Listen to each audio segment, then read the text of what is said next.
So it is the Martha Zoller Show, and that is a Washington Post reporter suggesting that the White House ought to get involved in clamping down on free speech. Joining me right now is Steve Moore, and we have not talked to Steve in a couple of weeks since all this craziness happened with Kamala Harris, and he's been really busy because I've seen him everywhere. But I find it so interesting, Steve, is that I have never seen a coalescing around somebody as fast as I have around Kamala Harris. And I got to believe it's got the Trump campaign a little off kilter. And what I'm hearing from people around me is to tell Donald Trump, just talk about the issues, look forward, and be ready to hit the ground running after the Democratic convention. What do you think? Well, good to be with you, Martha. You're right. There is a media love affair with Kamala. It's amazing. You know, there was a Washington Post poll out back in, I think, April that Kamala was rated by the American people one of the worst vice presidents in American history. And all of a sudden, suddenly, with all this media adoration, they treat her like she's Mother Teresa.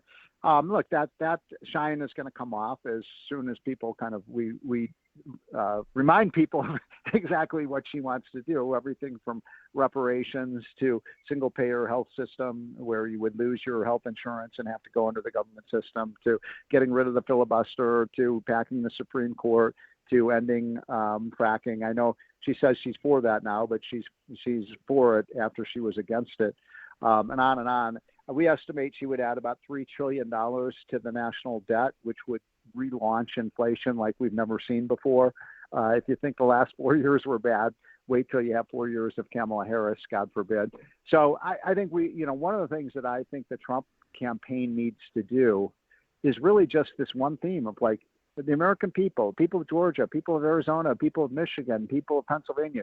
Do you really want 4 more years of what we just lived through? With, a massive increase in our national debt, a massive increase in the prices of everything, the fact that, the wages of American workers have not kept pace with inflation. That's really what's on the ballot. 4 more years of this. And, I think the American people will certainly decide that things were a lot better when Trump was president, whether you like Trump or not. And I have to say, I think Trump, at this point, less Trump is better than more Trump, Yeah. Martha. No, I think. So there was this great guy named Paul James Jr. that was on Fox and Friends this morning. He's a fracking engineer. Did you see his name's Paul James Jr.? He's a fracking engineer. He's an African American male that's supporting Donald Trump, and he was so interesting because he said, I got out of school in 2010, and I knew Donald Trump from the pop culture world, really. That's how I knew Donald Trump. He says, but I was doing better. And he says, what I would, and Lawrence Jones asked him what advice he would give. He said, just talk about the future. We don't care about the past. We're too busy working to care about the past if we have a job. All we want to know is, are you going to keep doing for us what you did for us before? Because I'm better off because of what you did before. And I think that's a good message. That's a good message. Yeah, I think so too. And, I want all of your listeners, Martha, excuse me, to go to unleashprosperitynow.com. That's unleashprosperitynow.com. And I want people to pull down what we call our chart book. It's a comparison in 24 charts of Trump versus Biden on the economy. And what you find is that on, I think, 22 of the 24, the economy was better in terms of these measurements under Trump than Biden. That includes real take-home pay for workers, includes the stock market, it includes small business conditions, it includes interest rates, the price of eggs, the price of gasoline, all of these different measures, illegal immigration now versus then. And every one of them was much better under Trump than Biden. And so I think it really needs to be about the record. So people should download that. It's free. It costs nothing. Just Unleash Prosperity Now.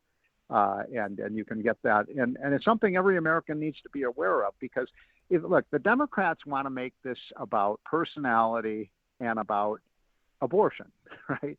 We want to make it about the economy, the kitchen table issues that every American cares about. And if it is an election about the economy, then Trump will win in a decisive manner. If it's about social issues and who do you like better and things like that, then the race is in doubt. Yeah, and I think we're going to get – look, I'm not worried. All right, this is clearly something I've never seen before, but I know that a lot of people. Let's just be very clear. The progressive left knows what they're going to do. The MAGA Republicans knows what they're going to do. But it was very heartening to hear from this young man this morning who says, look, people like me are just now starting to pay attention. And we took a poll today, and the biggest concern I've got, and while it's not scientific, was that 20% of people said they may not vote.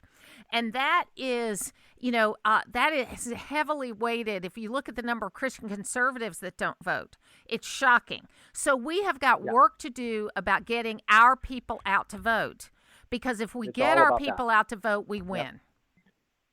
I couldn't agree more. There's more of us than there are of them. This is a center-right country. It's not a center-left country. And if you look, just think about this, Martha. When you pair Kamala Harris, who was the most liberal vote in the United States Senate when she was in the Senate, she was to the left of Bernie Sanders and she was to the left of Elizabeth Warren. So you can't get anyone more left-wing, more socialistic than Kamala Harris.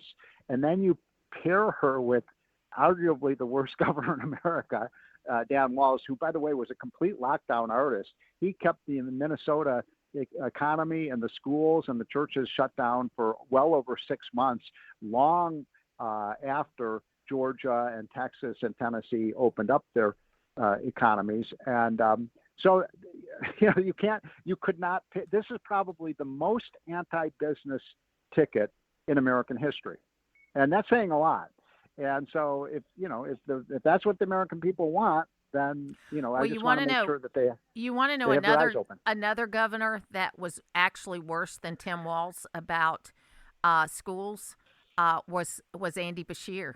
Andy Beshear kept Kentucky schools closed for a year. That's true. A full year. True. My grandkids live in Lexington, Kentucky, 3 of my grandkids, and they were out of school until April of 2021. Wow. And that's great. What a disgrace. And I tell you, James is doing great. He was my one that was in kindergarten and first grade when this happened. Yep. But he had some real difficulty socializing after they got back into school. He still has a lot of reticence about going new places and doing new things. And I tie it all back to all the time. Now, thankfully, our kids were able to create one of those classroom pod things where they brought a teacher in and they did all that. But that's because they had the resources to do it. But there are a lot of kids that didn't have that. And that is the biggest travesty of the entire COVID debacle.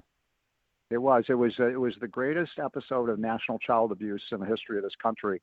And, the red states, for the most part, opened up. Yep. And the blue states left there, and then they didn't care. They care more about, teachers' unions than they do about kids. So, look, I think it's going to be a battle. I think states like Georgia and I think states like Arizona and Michigan and Pennsylvania obviously are the ones that are going to decide this election. That's why I love coming on your show, just to remind people what's at stake. Because I don't want to see on November 7th people waking up and saying, oh, my God, we're really going to have 4 years of Kamala Harris and, like a second Biden term. Is that what Americans really want? But when you see this there's no focus right now on the issues. It's, Kamala, she's so wonderful. Oh, first black, woman ever elected president, blah, blah, blah. This is about policy. This is about the future of our country. Yeah, no doubt about it. And I think that is extremely important that we understand. And look, we got to be patient. Even though we're running out of time, we still have to be patient because they're going to get all the coverage between now and the end of the Democratic convention. That's right. And Trump needs to do more. The talk last night on X was great, even though it was long. It was policy driven. And it was good, and pieces of that will be used. He needs to continue doing those kind of interviews, but he needs to be ready to hit the ground running once the Democratic convention is over. Amen. We will be. I know you will be. All right, Steve, thank you so much for being with us today.